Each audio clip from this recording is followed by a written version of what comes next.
Negotiations to end the war in Ukraine have completely failed, so officials must prepare a plan to continue the war for another 3 years. Today, such a sensational statement was made in the Wall Street Journal. Supposedly, Volodymyr Zelensky told a close circle of advisors that peace negotiations are reaching a complete dead end and instructed them to prepare a plan in case the war continues until the end of Donald Trump's presidential term. At the same time, Zelensky himself publicly lashed out at Trump with criticism, stating that he is not putting any pressure on Vladimir Putin and on the contrary is even trying to conduct economic and trade negotiations with him, disregarding the war. At the same time, officials in the White House assure that during his 13 months in office, the United States president managed to organize several meetings between representatives of Ukraine and Russia. But even the last 3 rounds of negotiations that took place this year did not bring the warring sides any closer to a peace agreement. That's why Trump is now more interested in a deal with Iran and the reconstruction of the Gaza Strip, while the issue of Russia's war against Ukraine no longer interests him. And as proof, Trump extended the sanctions against Russia for another year. On the other hand, more and more experts are saying that Vladimir Putin himself is also actively creating the informational conditions for a renewal.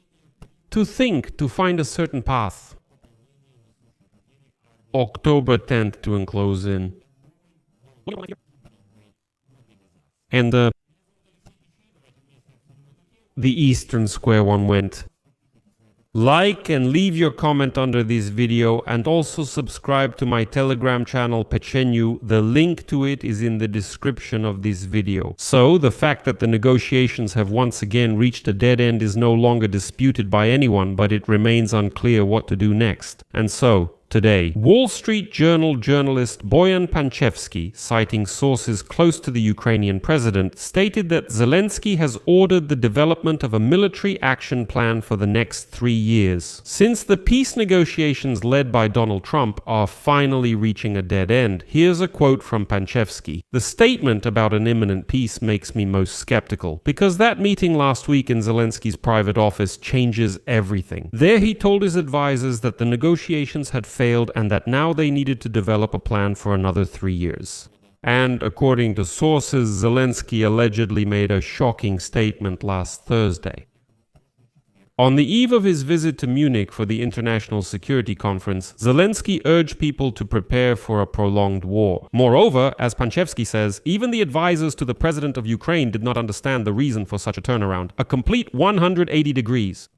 I should note right away that Vladimir Zelensky's aide, Dmitry Litvin, called this information fake today on Friday. According to him, there was no order to prepare a plan for further war, nor was there a negative assessment of the negotiations. Keep this point in mind, we'll come back to it later. There are a few inconsistencies here. So listen, I'm not a supporter of blindly believing everything that comes out of the office of the president of Ukraine. Well, first of all, today, the commander of the National Guard of Ukraine, Oleksandr Pivnenko, stated that Ukraine is capable of continuing the war for several more years. He disagreed with the statement of United States President Donald Trump that if there is no ceasefire as soon as possible, Ukraine will lose the war. Further, his quote, "We can continue fighting for several more years, 100%. But I believe that overall, the war will end. In a military sense, victory for Ukraine means the return of the occupied territories. Right now, this issue may not be the top priority, but strategically, Ukraine is not abandoning this goal. A ceasefire along the line of contact is something we can still understand, but no one is going to give up any territories.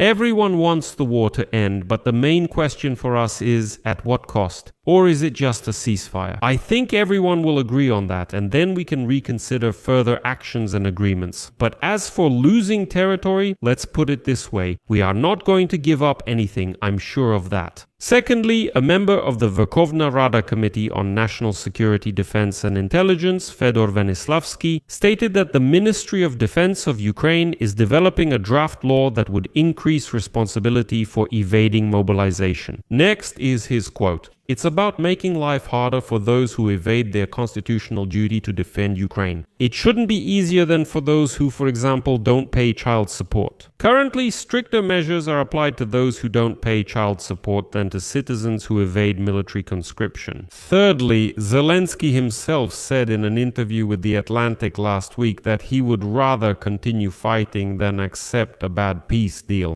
As he himself stated, he agrees to withdraw troops from Donbass, but only on the condition of a reciprocal withdrawal of Russian forces. The Kremlin, on the other hand, wants a unilateral withdrawal of the Ukrainian armed forces and refuses to accept security guarantees for Ukraine that include the deployment of foreign troops. Fourth, The Telegraph, immediately after the talks in Geneva, reported, citing sources, that Russia and Ukraine agreed not to make negative assessments of the negotiations. Only the requirements for the agent are specified and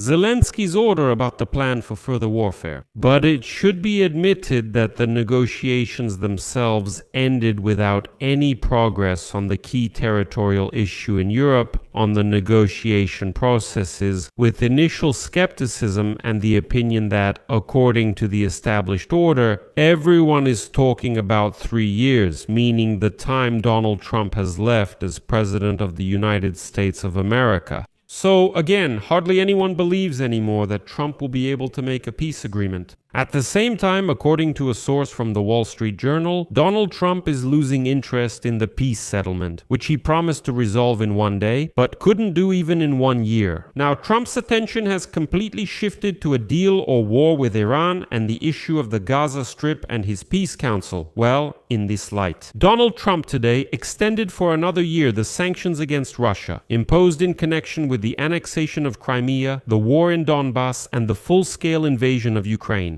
The document has been posted in the Federal Register of the American government. And this extension applies to absolutely all the sanctions imposed by the Joe Biden administration in 2022, the Trump administration in 2018, and the Barack Obama administration in 2014. In addition to this, representatives of European intelligence agencies are convinced that even if Ukraine agrees to hand over the entire Donbass to the Kremlin, it will not stop Vladimir Putin, for whom the war has become the key pillar of his regime and the core of the entire state agenda. Putin's goal remains the same.